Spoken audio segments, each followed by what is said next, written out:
বাংলাদেশের অন্তর্বর্তী সরকারের উপদেষ্টা মোহাম্মদ ইউনূস এবং তার লোকজন কখন কি বলেন তা তারা নিজেরাই হয়তো ভুলে যান।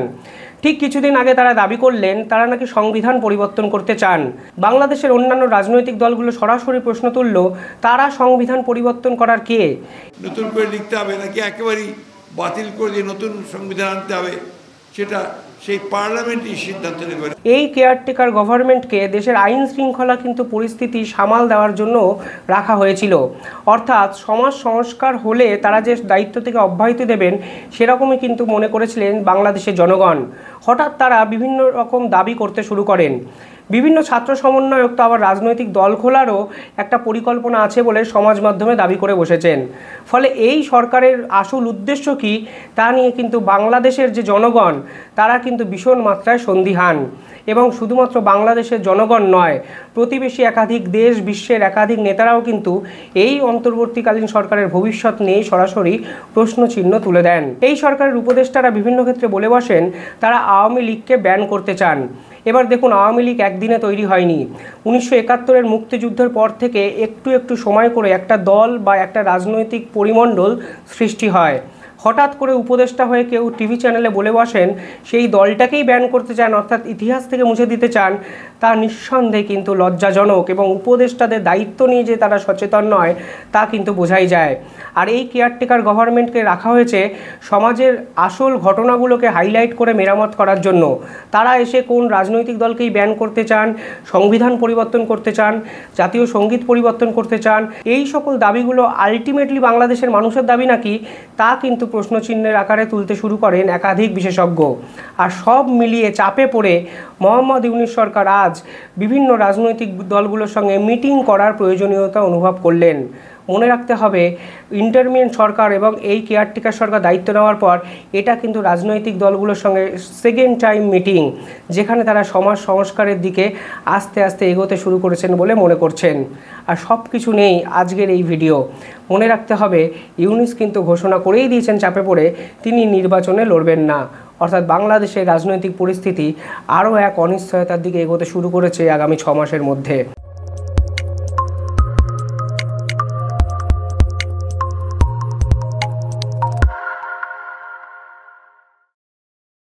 প্রথমেই আসি মোহাম্মদ ইউনূসের সাম্প্রতিকতম এক ইন্টারভিউ নিয়ে, যেখানে তিনি বলেন তিনি নাকি নির্বাচনে লড়বেন না।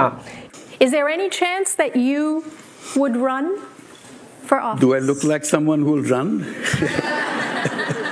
I'm not in the running business at all. There is no chance that you would run for office. No way, no way. That's not me. এবার বাংলাদেশের জনগণ প্রশ্নচিহ্ন তুলে দিয়েছেন তার যা পারফরমেন্সের 2 মাসে তিনি যদি নির্বাচনে লড়তেন তাহলে জয় কি পেতেন। অর্থাৎ যেসব বাংলাদেশি ভাই বোনেরা বাংলাদেশ থেকে আমাদের ভিডিও দেখছেন তারা কি কমেন্টে জানাবেন মোহাম্মদ ইউনূসের এই 2 মাস সময়ে বাংলাদেশের ঠিক কী কী পরিবর্তন হয়েছে। অর্থাৎ হাসিনা সরকারের আমলে এক ঝাঁক অভিযোগ ছিল বাংলাদেশের একাধিক মানুষের, প্রধানত বিরোধী দল এবং ছাত্র সমন্বয়করা বিদেশি শক্তি ষড়যন্ত্রে হাসিনাকে সরিয়েছেন, এ দাবি স্বয়ং হাসিনাই কিন্তু করেছে।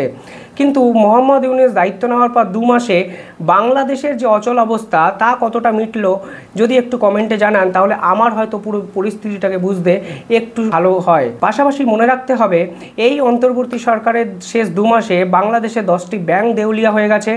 বাংলাদেশের অর্থনীতি এবং মুদ্রাস্ফীতি ইতিহাসে চরম বিপদের জায়গায় চলে গেছে। পাশাপাশি বস্ত্রশিল্প, লোডশেডিং, বিদ্যুৎ সংকট এবং একাধিক ক্ষেত্রে বাংলাদেশ কিন্তু 2 মাসে যতটা পিছিয়ে গেছে তা রেকটিফিকেশন করতে আগামী 20টা বছর লেগে যাবে বলে একাধিক বিশেষজ্ঞ কিন্তু মনে করছেন। পাশাপাশি প্রতিবেশী দেশগুলোর সঙ্গে সম্পর্ক, যা হাসিনা অত্যন্ত ডিপ্লোম্যাটিক হইতে বিষয়টা কন্ট্রোল করছিলেন, তা কিন্তু এখন বিষ বাও জলে। দেখুন, মোহাম্মদ ইউনূস যে ইউএন বা জাতিসংঘে কিংবা আমেরিকায় গিয়ে বাহবা পাবেন সেটা সকলেই জানতো, কারণ ইউনূস সরকারের নেপথ্যে যে আমেরিকা ছিল তা অভিযোগ কিন্তু স্বয়ং করে গেছিলেন শেখ হাসিনা। অর্থাৎ আমেরিকায় গিয়ে আমেরিকার মানুষদের বা আমেরিকার যে প্রেসিডেন্ট তার যে মন জয় করবেন সে আগে থেকেই অনেকে বুঝতে পেরেছিলেন। এর মধ্যে আমি কোনো নতুনত্ব দেখি না। পাশাপাশি এই সরকার কিছুদিন আগে ঘোষণা করেছিল তারা সংবিধান বদলে দিতে চায়, অর্থাৎ নির্বাচন করতে চায় তাদের পছন্দ মতো সময়।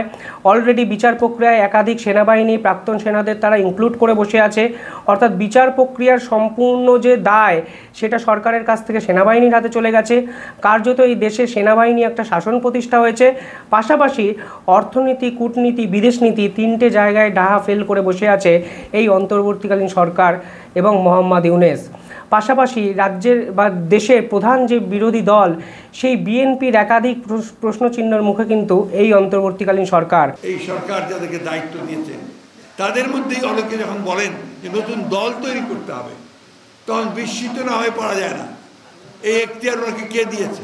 মনে রাখতে হবে এই সরকারের উপদেষ্টাই কিছুদিন আগে দাবি করেছিলেন অনির্দিষ্টকালের জন্য তারা নির্বাচন করবেন না, অর্থাৎ যতদিন না সমাজ সংস্কারক হচ্ছে ততদিন তারা নির্বাচন করবেন না। সংস্কার বিষয়ে সুনির্দিষ্ট অঙ্গীকার, সুনির্দিষ্ট কোনো কোনো ক্ষেত্রে সংশোধনী এনে তারপরেই আমরা নির্বাচনের কথা ভাবছি। সেখানে বিএনপি সরাসরি প্রশ্ন করেছে এই সরকার কেন বলছে অনির্দিষ্টকালের জন্য নির্বাচন করবে না, অর্থাৎ তারা কেন নির্বাচন করতে চাইছে না। এক্ষেত্রেই প্রশ্ন উঠছে নির্বাচন না করে মসনদে বসে থাকায় কি মোহাম্মদ ইউনূসের আসল ষড়যন্ত্র ছিল? তাদের আন্দোলনের ফলেই কিন্তু বোঝা গেছিল, কিন্তু রাজনীতির ফলে মসনদে ওঠার পরে, মসনদে বসার পরেই তাদের যে আসল রূপ তা কিন্তু প্রকাশ্যে বেরিয়ে এলো। তারা কেউ রাজনীতি দল করতে চাইছেন, তারা কেউ ক্ষমতায় থাকতে চাইছেন এবং সব মিলিয়ে তারা নির্বাচনটাই করতে চাইছেন না। আমি জানি না তারা কীভাবে জরিপটা করেছে। তারা বলেছে 80% লোক চায় যে যতদিন খুশি এই সরকার থাকুক।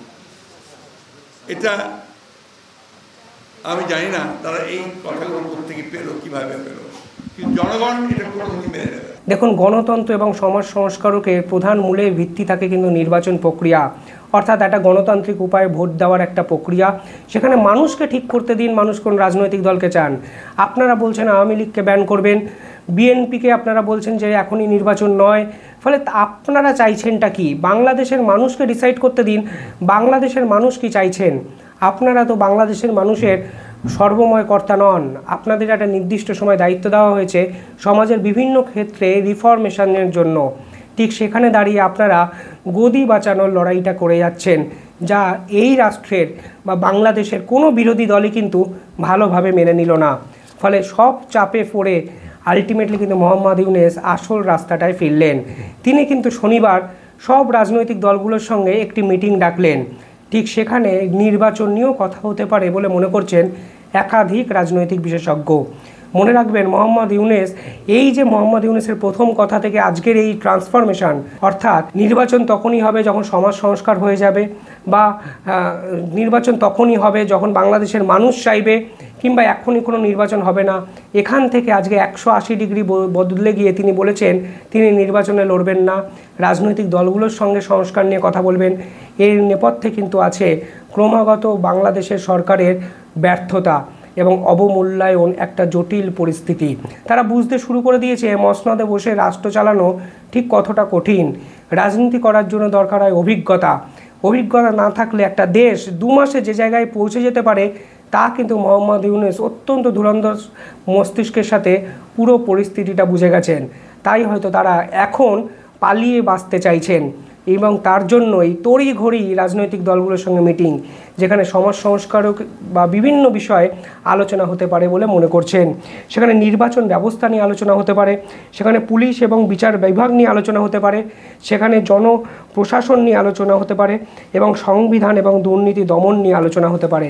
অর্থাৎ সব মিলিয়ে চাপে পড়ে এই সিদ্ধান্ত বদল করলেন কিন্তু মোহাম্মদ ইউনূস সরকার। পাশাপাশি একটা অদ্ভুত তথ্য আমি দেখলাম, এই দেশের মূল সমস্যা এখন আইন শৃঙ্খলা। আওয়ামী লীগ নেতাদের তারা ধরে ধরে জেলে ভরেছেন, তারা হাসিনার বিরুদ্ধে প্রায় 200টার বেশি কেস দিয়েছেন, সাকিব আল হাসানের মতো লেজেন্ডারি ক্রিকেটারকে আইনের ফাঁসে ফাঁসাতে চাইছেন। পাশাপাশি মোহাম্মদ ইউনূসের নামে যে সংক্রান্ত মামলাগুলো চলছিল, যার রায় হাইকোর্ট দিয়েছিল, সেই রায়গুলোও তারা সরকারি চাপে পড়ে প্রত্যাহার করলেন। ভাবতে পারেন বিচার প্রক্রিয়ার মাধ্যমে অভিযুক্ত একজন ব্যক্তি যিনি বিচার ব্যবস্থার মাধ্যমে দোষী প্রমাণিত হয়েছে, এই সরকারের আমলে সেই রায়গুলো রেকটিফিকেশন হয়ে বদলে যাচ্ছে। অর্থাৎ ইচ্ছে মতো কারাগার থেকে কেউ মুক্তি পাচ্ছেন, আবার ইচ্ছা মতো যাকে ইচ্ছা ধরে জেলে ঢুকিয়ে দেওয়া হচ্ছে। জেলে নিয়ে যাওয়ার সময়, আদালতে নিয়ে যাওয়ার সময় তার উপরে মানুষ আক্রমণ করছেন। সবই কি পুঞ্জীভূত ক্ষোভ? আর যদি মানুষের ক্ষোভ থাকতেও, তাহলে আইন শৃঙ্খলার মাধ্যমে অন্তত বিচার প্রক্রিয়ার যে কারাগার বা স্পেস, এইখানে আইন শৃঙ্খলাটা মেনটেন করার কাজ কিন্তু বাংলাদেশের পুলিশ প্রশাসনের ছিল, যা কিন্তু তারা কার্যত ব্যর্থ হয়েছেন করতে। অর্থাৎ ইউনেস্কো চলে যেতেই হলো। তিনি যে বলছেন নির্বাচনে লড়বেন না, তা তার অত্যন্ত সুপরিকল্পিত একটি চাল। এই সুপরিকল্পিত চালের পিছনে কিন্তু তার ব্যর্থতাটাই লুকিয়ে আছে। তিনি চলে গেলে বাংলাদেশের যে রাজনৈতিক দলই আসুক, তাদের পক্ষে কিন্তু বাংলাদেশের বর্তমান পরিস্থিতি থেকে বাংলাদেশকে উত্তরণ করার কোনো দিশা থাকবে বলে আমার অন্তত মনে হয় না। অন্তত যে দেশের বিদেশি মুদ্রার পরিমাণ ক্রমাগত কমে যায়, 10টি ব্যাংক দেউলিয়া হয়ে যায়, বস্ত্রশিল্পের মধ্যে প্রধান আর্নিং সোর্স কার্যত ভেঙে পড়ে এবং মুদ্রাস্ফীতি চরমে যায়, সেই দেশ কিভাবে রিফর্ম করতে পারে আগামী 2 বছরে, এই দিশা কিন্তু আমার অন্তত জানা নেই। আপনারা কি ভাবছেন কমেন্টে জানাবেন। আপনারা কি মোহাম্মদ ইউনূসের সরকারের আমলে সত্যি খুশি, নাকি আপনারাও ভীষণ মাত্রায় নির্বাচন চেয়ে এই সরকারের বদল চান? কমেন্টে জানাবেন। যারা বাংলাদেশ ভারত থেকে এই ভিডিও দেখছেন, তাদের কমেন্টের প্রত্যাশায় আমি থাকলাম। দেখতে থাকুন দ্য ইন্ডিপেন্ডেন্ট বেঙ্গল। ধন্যবাদ।